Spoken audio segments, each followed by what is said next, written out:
നമ ഓം വിഷ്ണുപാദായ കൃഷ്ണപ്രേഷ്ഠായ ഭൂതലേ ശ്രീമതേ ഭക്തിവേദാന്ത സ്വാമിൻ ഇതി നാമിനി. നമസ്തേ സാരസ്വതേ ദേവി ഗൗരവാണി പ്രചാരിണി നിർവിശേഷ ശൂന്യവാദി പാശ്ചാത്യദേശതാരിണി.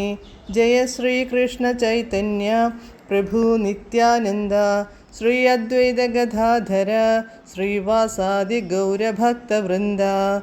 ഹരേ കൃഷ്ണ കൃഷ്ണ കൃഷ്ണ ഹരേ ഹരേ, ഹരേ രാമ രാമ രാമ ഹരേ ഹരേ. ഹരേ കൃഷ്ണ കൃഷ്ണ കൃഷ്ണ ഹരേ ഹരേ, ഹരേ രാമ രാമ രാമ ഹരേ ഹരേ. ഹരേ കൃഷ്ണ കൃഷ്ണ കൃഷ്ണ ഹരേ ഹരേ, ഹരേ രാമ രാമ ഹരേ ഹരേ. പരമദിവ്യോത്തമ പുരുഷനായ ശ്രീകൃഷ്ണ ഭഗവാന്റെ കഥകളാണ് ശ്രീകൃഷ്ണ എന്ന പുസ്തകത്തിലൂടെ പറയുന്നത്. ഓം നമോ ഭഗവതേ വാസുദേവായ. ഓം നമോ ഭഗവതേ വാസുദേവായ. ഓം നമോ ഭഗവതേ വാസുദേവായ. നാരായണം നമസ്കൃത്യ നരം ചൈവ നരോത്തമം ദേവീം സരസ്വതീം വ്യാസം തതോ ജയമുദീരയേത്. നഷ്ടപ്രായേഷു ഭദ്രേഷു നിത്യം ഭാഗവത സേവയാ ഭഗവത്യുത്തമശ്ലോകേ ഭക്തിർഭവതി നഷ്ടികി. അധ്യായം 83. വസുദേവർ അനുഷ്ഠിച്ച യാഗകർമ്മങ്ങൾ. Page number 816.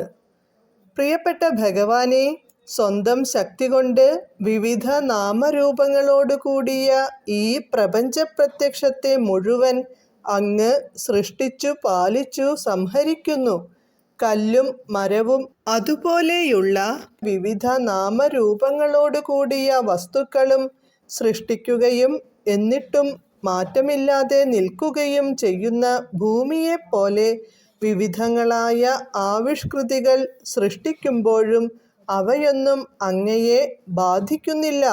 പ്രിയപ്പെട്ട ഭഗവാനെ, അവിടുത്തെ അദ്ഭുത കർമ്മങ്ങൾ കണ്ടു ഞങ്ങൾ സ്തബ്ധരായി പോകുന്നു. ആ ഭൗതിക സൃഷ്ടിക്ക് അതിനായി ജീവാത്മാക്കൾക്ക് സർവേശ്വരനും പരമാത്മാവുമായിട്ടാണു വർത്തിക്കുന്നതെങ്കിലും ഭക്ത സംരക്ഷണത്തിനും ദുഷ്ടനിഗ്രഹത്തിനുമായി അങ്ങയുടെ ആന്തരിക ശക്തി കൊണ്ട് അങ്ങ് ഈ ഭൂമിയിൽ അവതരിക്കുന്നു. ഭൗതിക ശക്തിയുമായുള്ള ദീർഘകാലത്തെ സമ്പർക്കത്തിൻ്റെ ഫലമായി മനുഷ്യ സമൂഹം പാടെ മറന്നുപോയ ശാശ്വത ധർമ്മത്തിൻ്റെ തത്വങ്ങൾ ഈ അവതാരങ്ങളെടുത്തു അങ്ങ് പുനഃസ്ഥാപിക്കുന്നു. പ്രിയപ്പെട്ട ഭഗവാനെ, മനുഷ്യ സമൂഹത്തിൻ്റെ സാമൂഹിക ക്രമങ്ങളും ആധ്യാത്മിക ക്രമങ്ങളും ഗുണകർമ്മങ്ങളെ അടിസ്ഥാനമാക്കി സൃഷ്ടിച്ചത് അവിടുന്നാണ്. തത്വദീക്ഷയില്ലാത്ത മനുഷ്യർ ഈ ക്രമങ്ങളെയും പദവികളെയും തകിടം മറിക്കുമ്പോൾ അങ്ങ് അവതാരമെടുത്ത് അവ നേരെയാക്കുന്നു. പ്രിയപ്പെട്ട ഭഗവാനെ, വൈദിക ജ്ഞാനം അങ്ങയുടെ നിർമ്മല ഹൃദയത്തിൻ്റെ ചിത്രീകരണമാണ്. തപസ്സും വേദപഠനവും ധ്യാന സമാധിയുമെല്ലാം അവിടുത്തെ ആത്മസത്തയുടെ ആവിഷ്കൃതവും അനാവൃതവുമായ വിവിധ സാക്ഷാത്കാരങ്ങളാണ്. അങ്ങയുടെ നിർവ്യക്തിക ശക്തിയുടെ പ്രത്യക്ഷമാണ് ഈ പ്രതിഭാസിക ലോകം. എന്നാൽ സാക്ഷാൽ പരമപുരുഷന്റെ നിലയിൽ അങ്ങ് അവിടെ അനാവിഷ്കൃതനാണുതാനും. പരമാത്മാവായ പരബ്രഹ്മമാണങ്ങ്. അതിനാൽ ബ്രാഹ്മണ സംസ്കാരമുള്ളവർക്ക് അവിടുത്തെ അതീന്ദ്രിയ രൂപത്തിൻ്റെ സത്യാവസ്ഥ മനസ്സിലാക്കാൻ കഴിയും.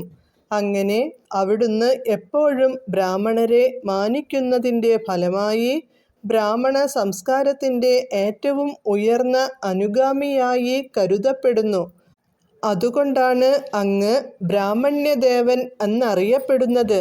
പ്രിയപ്പെട്ട ഭഗവാനെ, സൗഭാഗ്യത്തിൻ്റെ അവസാന വാക്കും പുണ്യാത്മാക്കളുടെ അവസാനത്തെ ആശ്രയസ്ഥാനവും അവിടുന്നാണ്.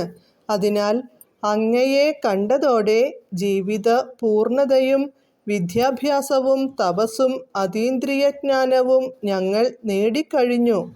വാസ്തവത്തിൽ അതീന്ദ്രിയമായ നേട്ടങ്ങളുടെയെല്ലാം ആത്യന്തിക ലക്ഷ്യം അവിടുന്നാണ്. പ്രിയപ്പെട്ട ഭഗവാനെ, അവിടുത്തെ ജ്ഞാനത്തിന് അന്തമില്ല. അതീന്ദ്രിയമാണ് അങ്ങയുടെ രൂപം. അത് സച്ചിദാനന്ദമായി നിത്യമായി നിലകൊള്ളുന്നു. പരമപുരുഷനും പരബ്രഹ്മവും പരമാത്മാവുമാണങ്ങ്. അവിടുത്തെ അന്തരംഗ ശക്തിയായ യോഗമായയാൽ മൂടപ്പെട്ടിരിക്കുന്നതിനാൽ അവിടുത്തെ അപരിമേയ ശക്തികൾ താത്കാലികമായി മറയ്ക്കപ്പെട്ടിരിക്കുന്നു. എന്നിട്ടും അവിടുത്തെ സമുന്നത സ്ഥാനം ഞങ്ങൾക്ക് മനസ്സിലാക്കാൻ കഴിയും. അതിനാൽ ഞങ്ങൾ അങ്ങേക്ക് സാദര പ്രണാമങ്ങൾ അർപ്പിക്കുന്നു. അവിടുത്തെ യഥാർത്ഥ രൂപമായ അതീന്ദ്രിയ ഐശ്വര്യം മറച്ചുവച്ച് മനുഷ്യരൂപത്തിലുള്ള ലീലകൾ ആസ്വദിക്കുകയാണങ്ങ്. അതിനാൽ അങ്ങയോടൊപ്പം ഉണ്ടും ഇരുന്നും സദാ അങ്ങുമായി ഇടപഴകുന്ന യദുവംശജരും ഉൾപ്പെടെയുള്ള ഒരു രാജാവിനും അങ്ങ് കാരണങ്ങൾക്കൊക്കെ ആദികാരണനും എല്ലാവരുടെയും ആത്മാവും സൃഷ്ടികളുടെ മുഴുവൻ ആദിമൂലവുമാണെന്ന് അറിയാൻ കഴിഞ്ഞിട്ടില്ല. ഹരേ കൃഷ്ണ.